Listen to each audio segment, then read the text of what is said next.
আল্লাহর রাস্তায় বেশি বেশি করে দান সদকা করতে হবে।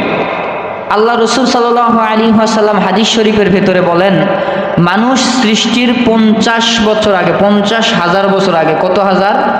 50,000 বছর আগে, অন্য একটা আবু দাউদ শরীফের হাদিসের ভিতরে আসছে, মুসা আলাইহিস সালাতু ওয়াসসালাম বলেন, মানুষ সৃষ্টি করার পূর্বে 40,000 বছর আগে আল্লাহ তাআলা মানুষের কপালের ভেতরে কি হবে, অর্থাৎ তাকদিরে কি হবে, সবগুলো লিখে দিয়েছেন। সবগুলো কি করেছেন? লিখে দিয়েছেন। কত বছর আগে? 50,000 বছর আগে।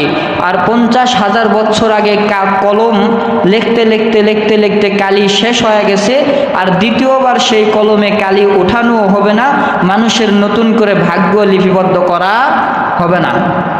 তাহলে এখন প্রশ্ন হইতে পারে, হুজুর তাহলে আমার যদি কপালের মধ্যে কোনো খারাপ থাকে, তাহলে আমি কিভাবে সেটাকে